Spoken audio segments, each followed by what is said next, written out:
अलग बनो। हमारे सबसे पहली बात यह है कि अल्लाह ताला ने दुनिया को बनाने से पहले जो हमारा यकीन है ना 50,000 साल पहले दुनिया में अल्लाह ताला ने हर इंसान के दिल में और क्या नाम है उसके मुकद्दर में ये लिख दिया कि ये बंदा क्या करेगा, ज़िंदगी में मौलवी बनेगा, डॉक्टर बनेगा, इंजीनियर बनेगा। ये सब चीज़ें उसके मुतालिक अल्लाह ताला ने पहले से ही बना के रखी हुई हैं। सब हिंदू भाइयों को जय श्री राम। कृपया कमेंट में अपने अपने विचार प्रस्तुत करें और चैनल को सब्सक्राइब कर दें। तो चलिए अपनी प्रस्तुति आरंभ करते हैं।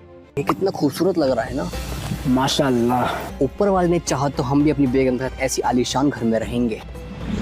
तो बुला लो अपनी बेगम को। अरे भाईजान, क्योंकि अब से ये जमीन वक्फ की प्रॉपर्टी है।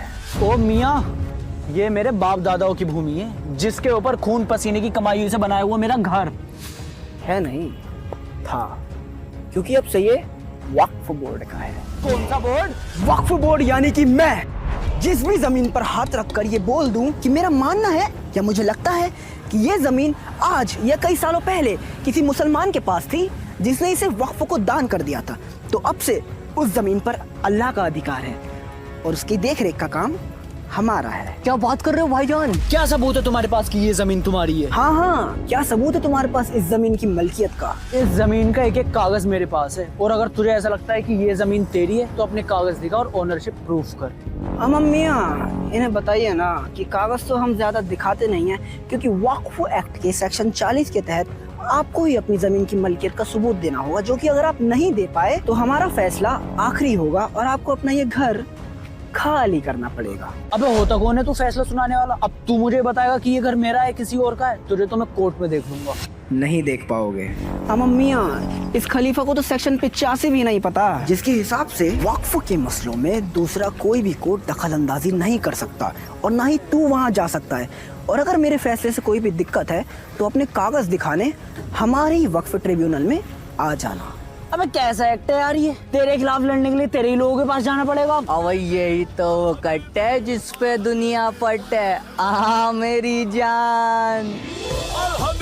तो आपके हिसाब से जो ये यूनिवर्सिटीज़ खुली हुई हैं, कॉलेजेस खुले हुए हैं, इन सब में अगर कुरान पढ़ाई जाए तो ये सब इंजीनियर डॉक्टर सब बन जाएंगे?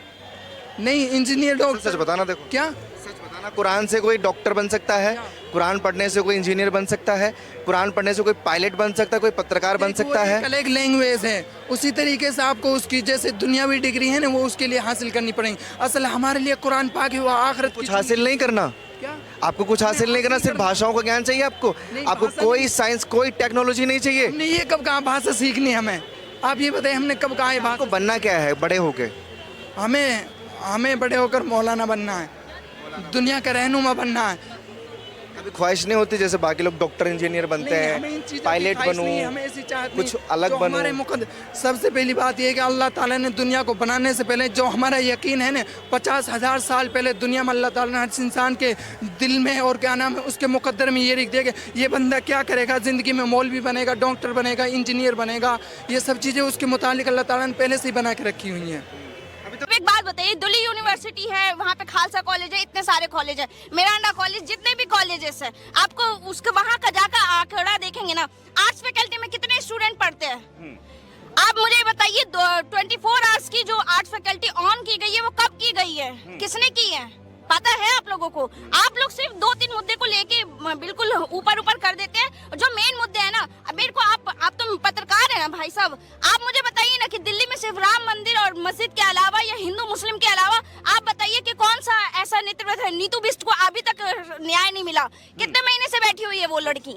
वो एक PhD स्टूडेंट थी। वो एक बात, आपने राम मंदिर, आपने खुद ही, हम तो अभी पढ़ाई पे चर्चा कर रहे थे और विकास पे चर्चा कर रहे थे, राम मंदिर आपने ही छेड़ा है। तो राम मंदिर जो 500 वर्षों से अटका हुआ मुद्दा था वो खत्म हो गया, इससे आप संतुष्ट नहीं है? इससे आप खुश नहीं है? मेरी बात सुनिए, अब मतलब लड़ाई चलती रहनी चाहिए। नो, मैं इस चीज से खुश हूँ कि राम मंदिर बना। मुझे इस चीज से लाना क्यों ना चाहिए था आपको? राम मंदिर तो लाना ही नहीं चाहिए था। मेरी बात सुनिए, एजुकेशन की तुलना आप राम मंदिर, मेरी बात सुने पहले। राम मंदिर बना, ये अच्छी बात है। राम मंदिर को ले, अब मेरी एक बात समझिएगा, राम मंदिर के मुद्दे को देखिए। 500 मीटर का दिया लाया, एक क्वेश्चन हो गया। 500 मीटर का दिया 4 लोग लेकर आए, दूसरा क्वेश्चन हो गया। 500 मीटर का दिया 6 लोग उठा के लेकर आए। भाई 500 मीटर का दिया आ गया, मुझे पता चल गया। इससे ज्यादा उसी चीज को घुमा फिरा के क्वेश्चन, फिर वहां से घुमा के वही क्वेश्चन, वहां से घुमा के वही क्वेश्चन, इससे जो बंदा होता है ना मेंटल डिस्टर्ब होता है, उसके माइंड में सिर्फ वही। मैं कह रही हूँ वो चीज दिखाओ, वो चीज दिखा रहे हो, अच्छी बात है। राम मंदिर के हम सपोर्ट में हैं कि राम मंदिर बन रहा है हमारे देश में, कोई अच्छी चीज, लेकिन जो आउटसाइडेड और भी तो मुद्दे हैं उनको भी तो दिखाओ। बिल्किस बानो का केस का क्या हुआ? इतने सारे लोग रेप कर गए, पूरे घर को मार गया, आपको पता है क्या? मणिपुर का अभी भी रिजल्ट आपको पता चला क्या? क्या हुआ? देशबंधु कॉलेज, ये क्या बोलते हैं, जो आर्ट्स फैकल्टी के पास इतने स्टूडेंट सुसाइड करे, उसका पता है क्या?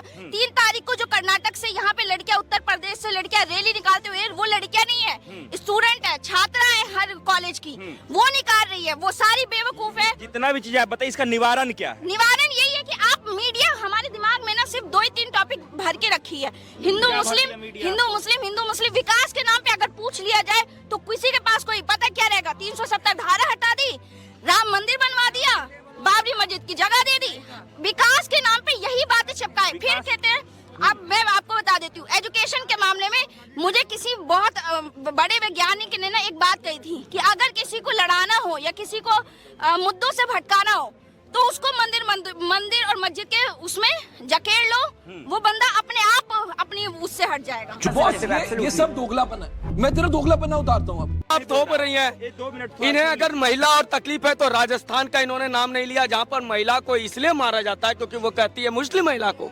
सड़क पे मारा जाता है, इसलिए उनका नाम नहीं लेंगी। वो कहती है मैंने बीजेपी को वोट किया है और बीजेपी का झंडा लगाते हैं, उसको सड़क पे खींच के जाता है, लेकिन इनका महिला मातृत्व तो नहीं जगता है।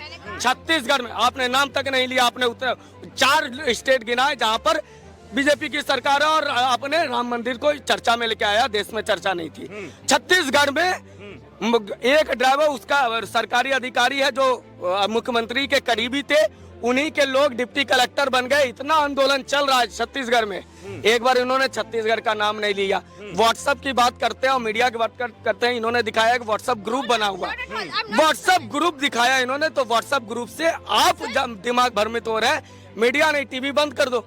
मीडिया नहीं, अगर मुझे तकलीफ होती है आपकी बातों से मैं टीवी बंद कर दूंगा, लेकिन ये कहना कि समाज को क्यों बनाया जा रहा है, इसलिए क्योंकि इनको तकलीफ यह है कि 2024 जो इतने वर्षों तक पूरे विश्व में जहां जहां भी 2 धर्मों की लड़ाई है, सिर्फ और सिर्फ अयोध्या ही एक मसला है जो समाप्त हुआ है। ये अचीवमेंट बता दो ना। दिक्कत इस बात से भी है कि विकास के नाम पे सिर्फ राम मंदिर गिनाया जा रहा है और धारा 370 गिनाया जा रहा है। ठीक है, 11 करोड़ महिलाओं को शौचालय, मुझे शर्म आता है इस देश के।